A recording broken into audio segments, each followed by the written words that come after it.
Hi everyone, இன்னைக்கு நம்ம 10th standard fast and furious study plan 30 day study planல day 2 படிக்க போகிறோம். டெய்லி எவ்வளோ நேரம் படிக்கணும்? 5 hours படிக்கணும்.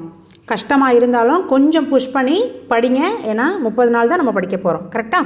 சோஷியல் 1 hour, சயின்ஸ் 2 மணி நேரம், மேக்ஸ் 1 மணி நேரம், இங்கிலீஷ் 30 நிமிஷம், தமிழ் 30 நிமிஷம். ஓகேவா?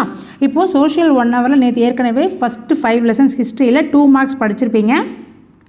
இன்றைக்கி என்ன பண்ணணும்னா ஹிஸ்ட்ரியில் 6லேருந்து 10 வரைக்கும் எல்லா 2 marksையும் படிக்கிறீங்க. ஹிஸ்ட்ரி 2 marks முடிஞ்சு. சயின்ஸ் 2 hours ஃபஸ்ட்டு லெசனில் 5 marks படிக்கணும். ஏற்கனவே நேற்று 2 marks 1 mark அசர்ஷன் எல்லாம் முடிச்சிருப்பீங்க. இன்றைக்கி 5 marks படிங்க. மேக்ஸ் 1 hourல எக்ஸசைஸ் சம்ஸ் ஏற்கனவே எக்ஸாம்பிள் முடிச்சிட்டோம். ஸோ சாப்டர் 1 சின்ன சாப்டர் தான், எக்ஸாம்பிள்ஸ் ஃபுல்லாக முடிச்சிருங்க. இங்கிலீஷ் 30 நிமிஷத்தில் ப்ரோஸில் பிக் கொஷின்ஸ் படிங்க. ஏற்கனவே 2 mark கொஷின்ஸ் நேற்று படிச்சிருப்பீங்க. இன்றைக்கி பிக் கொஷின்ஸ் படிச்சிருங்க. தமிழை பொறுத்தளவுக்கு 30 நிமிஷத்தில் இயல் 1ல் சிறுவினா குருவினா நேற்று முடிச்சிருப்பீங்க. இன்றைக்கி நெடுவினா முடிங்க. ஓகேவா? அவ்வளோதான் டே 2க்குரிய பிளான். All the best.